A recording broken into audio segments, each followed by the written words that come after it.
नमस्कार, मैं हूं प्रबुद्ध सौरभ और कथा भारत के एक और अंक में आपका स्वागत करता हूं। आइए आज की कहानी शुरू करते हैं, जो है शौर्य की कहानी, पराक्रम की कहानी। पुणे के पास खड़गवासला झील और सिंहगढ़ के किले के गोद में भारत का एक ऐसा संस्थान है जिस संस्थान को भारत का गौरव कहा जा सकता है। उस संस्थान का नाम है नेशनल डिफेंस एकेडमी, यानी राष्ट्रीय रक्षा अकादमी।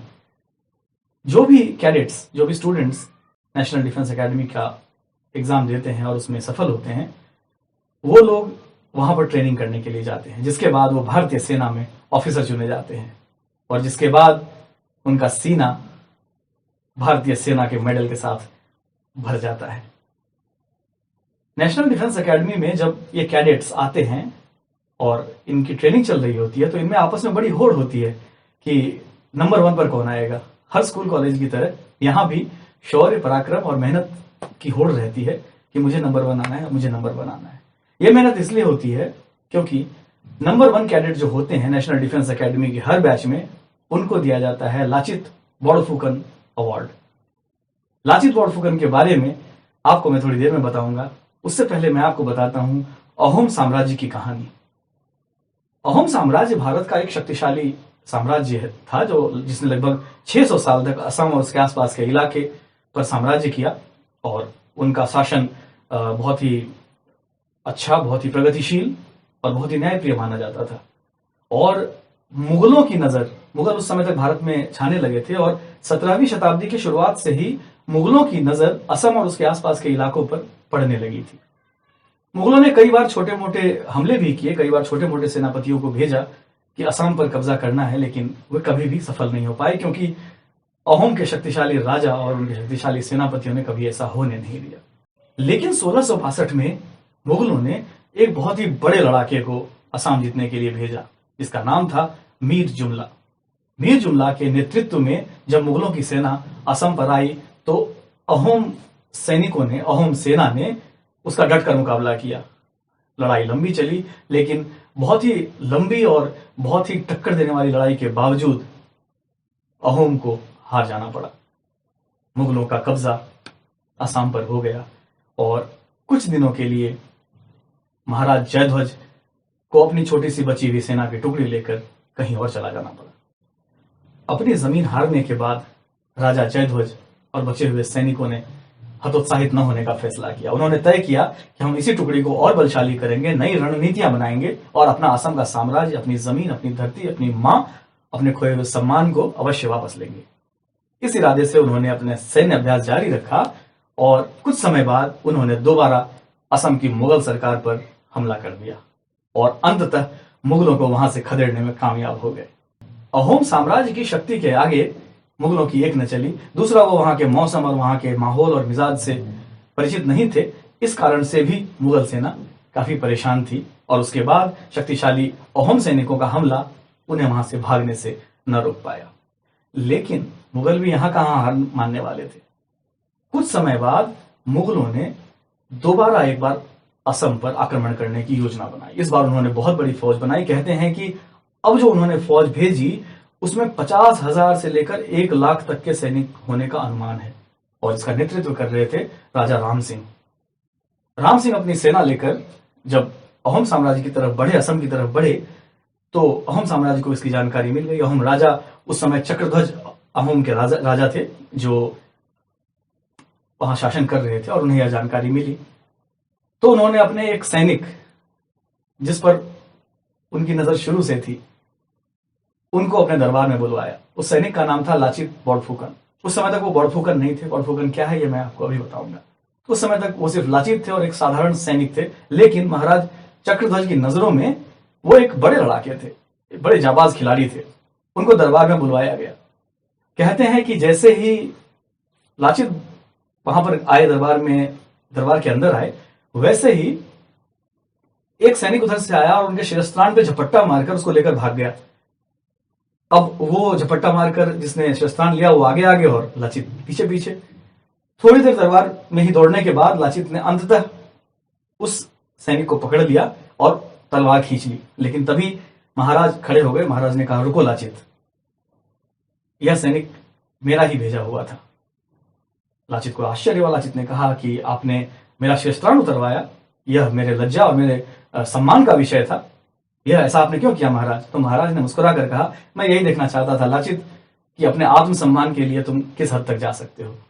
और मुझे लगता है कि मैंने अगर यह सोचा है कि आने वाली लड़ाई में तुम्हें सेनापति बनाना है तो मैंने गलत नहीं सोचा है।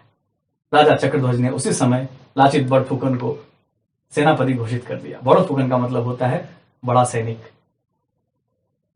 सेनाध्यक्ष, सेनापति। लाचित बड़फुकन उस दिन से अहोम साम्राज्य की सेना के सेनापति हो गए।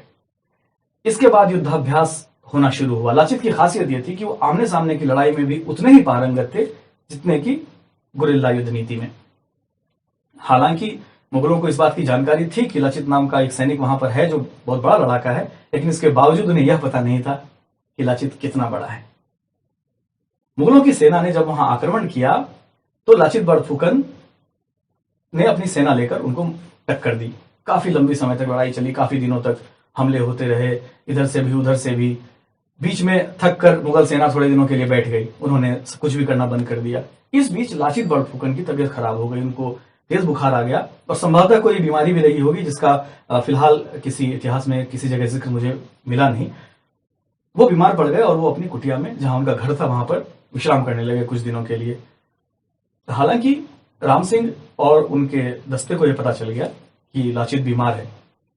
इसके बावजूद उन्होंने एक शातिर चाल चलने की कोशिश की। राम सिंह ने अपने सेनापति द्वारा, जिनका नाम था ब्रिगेडियर मुनव्वर, उनके द्वारा उनके महल में, राजा चक्रध्वज के महल में एक चिट्ठी भिजवाई। उस चिट्ठी में उन्होंने लाचित को एड्रेस किया हुआ था। लाचित के नाम से यह चिट्ठी लिखी गई थी। प्रिय लाचित, तुम्हारे कहे अनुसार हमने हमला तो कर दिया है, लेकिन तुम हमसे लगातार लड़ रहे हो। तुमने अब तक अपनी तरफ से हमले नहीं रोके हैं। तुम्हारे बताए हुए सब पैसे, सारी मुद्राएं हमने तुम्हें भिजवा दी थी, इसके बावजूद तुम हमारी मदद नहीं कर रहे हो, यह गलत है। अब जब राजा के हाथ में यह चिट्ठी पड़ी तो एक बार को राजा चक्रध्वज का दिमाग भी घूम गया, क्योंकि राजा को परवाह सिर्फ इस बात की नहीं होती है कि उसकी कुर्सी है, उसकी गद्दी है। किसी भी राजा को, उसमें भी अहोम साम्राज्य के राजा, इतने बड़े राजा को इस बात की चिंता है कि यहाँ हजारों लाखों लोग जो मेरे साम्राज्य में है, मेरे अंदर है, जो मेरी प्रजा है, उनकी चिंता भी मुझे करनी है। और अगर लाचित ने देश के साथ, मिट्टी के साथ ऐसा किया है तो लाचित से एक बार इस पर प्रश्न पूछना चाहिए। लेकिन इससे पहले कि लाचित से पूछा जाता, वहां के प्रधानमंत्री, जो लाचित में बहुत गहरी निष्ठा रखते थे, उन्होंने कहा, महाराज ऐसा हो ही नहीं सकता, लाचित ऐसा कर ही नहीं सकते। अगर ऐसा आपको सही मिलता है तो आप मुझे जो सजा दीजिएगा मुझे दीजिए, लेकिन लाचित से भी ये पूछिए भी मत, उनको अच्छा नहीं लगेगा। बहरहाल इसके बाद उन्होंने हमले जारी रखे, क्योंकि लाचित की बीमारी की खबर थी ही। उन्होंने थोड़ी देर रुककर राम सिंह ने दोबारा आक्रमण कर दिया। अब इस आक्रमण को रोकने के लिए लाचित बड़फुकन तक खबर पहुंची। दरअसल उन तक यह खबर पहुंची कि हमला हो रहा है और हमला तेज होता जा रहा है। लाचित उसी बीमारी में अपनी कुटिया से, अपने घर से उठे, वो चले और दोबारा हुंकार भरकर अपने सैनिकों को इकट्ठा किया और कहा कि हम लड़ेंगे, हम अपने देश के लिए लड़ेंगे, हम अपनी मिट्टी के लिए लड़ेंगे, हम चालाकी से लड़ेंगे, लेकिन जांबाजी से लड़ेंगे। हम मरने से नहीं डरेंगे, अगर हम मर गए तो हमारी मिट्टी जिंदा रहेगी। लाचित जैसे सेनापति को सामने देखकर सैनिकों का हौसला दोगुना, चौगुना, 10 गुना हो गया। इसके बाद क्या था, लाचित ने बहुत ही बुद्धिमानी का इस्तेमाल करते हुए, उन्हें पता था कि मुगलों ने और वो राजा राम सिंह जहां से आए हैं, उन्होंने पानी कम देखा है, समुद्र नहीं, बड़ी नदियां नहीं देखी हैं, और असम से तो बाबा ब्रह्मपुत्र बहते हैं। तो ब्रह्मपुत्र में सराय घाट नाम की जगह पर, जहां लड़ाई भी लड़ी जा सकती थी और जहां नदी भी चौड़ी थी, लगभग 1 किलोमीटर की चौड़ाई थी नदी की, वहां पर लाचित ये लड़ाई ले आए। मुगलों को बेबस किया कि वो लोग वहां से लड़े, और मात्र कुछ नावों को लेकर, कुछ 100 नावें शायद अहोम साम्राज्य के पास थी, उसकी भी संख्या एक सुनिश्चित नहीं पाई गई है कहीं भी।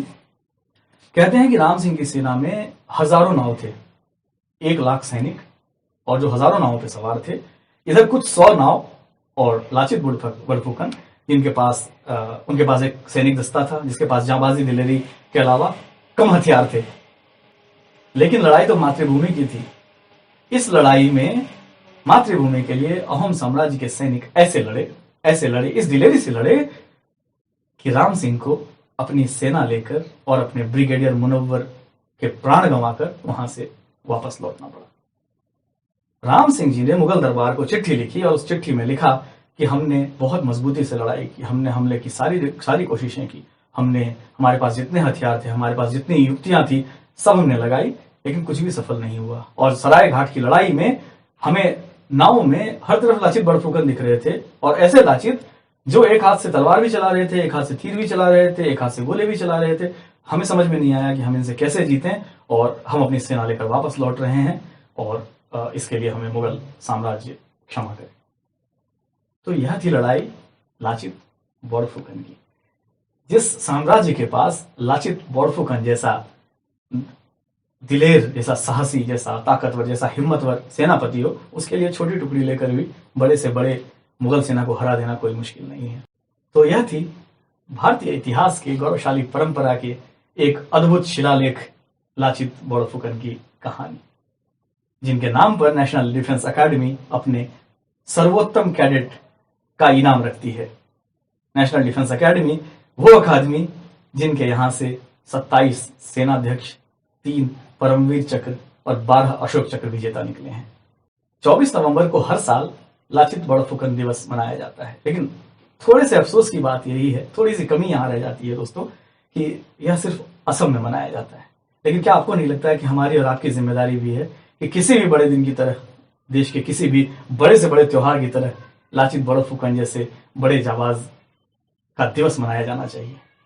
तो प्रण करें, वादा करें मुझसे कि इस बार 24 नवंबर को लाचित बड़फुकन के नाम से एक दिया अवश्य जलाएंगे। कथा भारत में आज इतना ही। अगली बार एक और रोचक रोमांचक कहानी लेकर आपके सामने उपस्थित रहूंगा। बहुत बहुत धन्यवाद। नमस्कार।